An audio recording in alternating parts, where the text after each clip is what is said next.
Yes, basically tukwaniriza natera ku mukutu gwaffe omuganzi ogumanyikiddwa nga Uganda Mukamoli amanya neddoboozi Pampita Ntambi Chimso Rich Boya Maxode Junior.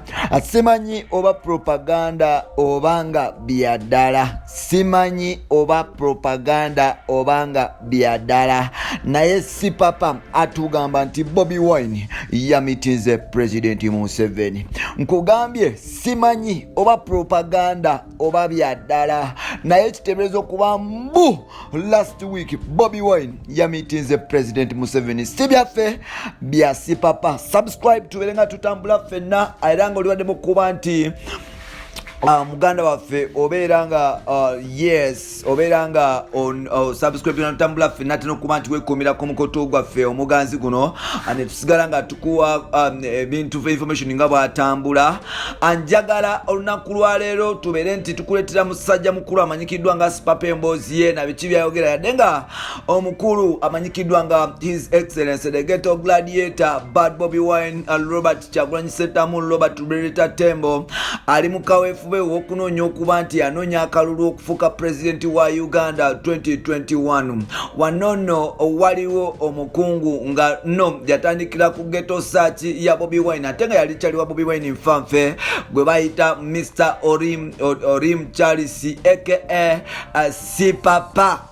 Sipapa at the boss the don avuddeyo n'agamba ensi nategeeza ne bannamawulire nga mu Uganda bwe mutali opposition, era nga agamba nti Besigye Bukyangajja tabeerangako wa opposition wabula abadde ayambako President Museveni okuba nti yeekomera mu buyinza, era nga mu opposition omukulembeze gwe twabadde tufunye nga opposition ddala yabadde His Excellency the Ghetto Gladiator Bad Bobi Wine, naye ng'ate kikwewuunyisa okuba nti naye yalidde si papa biddamu bigambo si byaffe wano Uganda Mukamoli, si bya Jimso Ntambi wabula bya si papa omugagga. Si papa avuddeyo n'ategeeza eggwanga nga Bobi Wine bwe yamitinze President Museveni era n'akwata omusimbi omuyitirivu, era wetwogerera Bobi Wine takyaliwa opposition. Bino nno bitandika okuba nti twebuuza ebibuuzo bingi, oba aba NRM batandise okuba nti bakola propaganda nga bayita mu mukulu amanyikiddwa nga Sipapa, naye ng'ate Sipapa agamba nti ye tasobola kuvaayo kwogera byakalebule kuba bisibya, ate nga n'avaayo n'ategeeza nti ye yakoze bino bitugeeza because ensisinkano eno yabadde yakyama. Ekibuuzo kiri nti Bobi Wine ne President Museveni basisinkanyewa era ssaawa meka? Awo we tutamanyi. Yes, nga tugenda mu kalulu bintu bingi ebitandise okuba nti bigenda mu maaso. Wano tulaba abantu tebeesiganga namu especially mu byobufuzi, abalala batandise okuba nti bakonjera bannaabwe ebigambo n'okuba nti babanafuya n'okuba nti babassa wansi. Tujjukira nti Jose Chameleone waliwo amuli bize amukuba left right and center ng'agezaako okuba nti amussa wansi, ate nga nno naye yabadde kyaliwe nfanfe gwe bayita Digibao ng'agezaako kuba nti agamba bannayuganda ng'ono batafiitinga ku ntebe y'obwalodi meya. Olwaleero omukungu amanyikiddwa nga Oriem Charles aka Sipapa naye avuddeyo agamba nti Bobi Wine yamitinze President Museveni. Simanyi oba bituufu oba si bituufu, saagala mukotinge mutugambe nti mwe mwatugambye Bobi Wine yamitinze President Museveni, owaye mubuuze Sipapa kuba naffe tuteekako simanyi, tetumanyi oba bituufu oba si bituufu, naye according to Sipapa agamba nti Bobi Wine yalidde, Bobi Wine ali mukolera kaguta.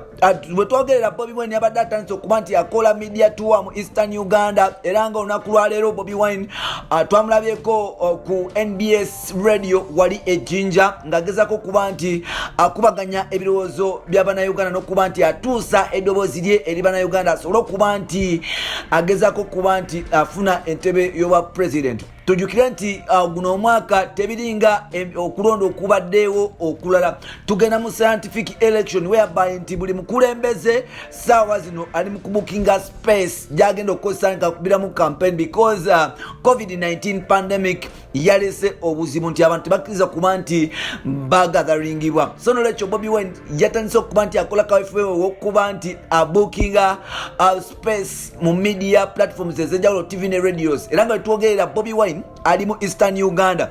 Mukuba nti ali mu Eastern Uganda ebyama bitandise okuba nti bivaayo nga Sipapa agamba nti ono omukulu atumalira biseera atuwuddisa bannayuganda ye yalidde dda ayagala just kutuusa mukolo. Omanye ebyobufuzi bizibu, nyinza okugamba nti kituufu ayinza okuba nga mitinzi omukulembeze oba oli awo, naye ate nengamba nti ayinza okuba nti era ne Sipapa akola propaganda wenga omuntu. Tujikira nti Sipapa y'omu ku battali ababeera ennyo Bobi Wine ku kido, especially nga Luwasaga yakavaayo. Omukulu ono yakwata Bobi Wine n'amutwala ewaabwe Parisa, era nga bwe yamutwala Parisa bakola sente mpitirivu nnyo. Sipapa yakomawo Kampala n'obukadde obusoba mu 3 ate nga Bobi Wine yapangisa Bobi Wine emiliyoni 12 zokka. Wano nno Bobi Wine ne Sipapa okuba nti bali so close, kirabika abakungu mu gavumenti balaba mu Sipapa ng'ayinza okubakolera. Wano nno bajjayo Sipapa mu People Power n'agenda mu NRM, era nga wetwogerera Sipapa y'omu ku basajja ba NRM. Naye ate naye yadatandise okuba nti akuba Bobi Wine, naye tebamuli bulungi mu nsonga z'okuba abakyala n'obutawalibirira, era nga naye alina weakness ezize oba endala. Bino n'ebirala byebolina mu episodes zaffe eziddako. Bampita Ntambi Jimso. You can follow me on Facebook nkosa Ntambi Jimso, then ku Twitter nkosa Jimso 16. Subscribe tutambule fenna mpola mpola, atoli wadde okuba nti oleka comment yo mu comment section ne tufuna opinion yo. No tubulira oba Bebe Cool oba like oba Bobi Wine kituufu asobola okuba nti amitinga president, oba bwe yabadde nti amumitinga olowooza badiscussinze ku byabufuzi oba nsonga ndala, because nakyo kisoboka, because Bobi Wine MP ate nga asavinga Uganda. So nolwekyo bino n'ebirala byebolina mu episodes zaffe eziddako. Nsigadde Ntambi Jimso. Subscribe tutambule fenna. Bye bye.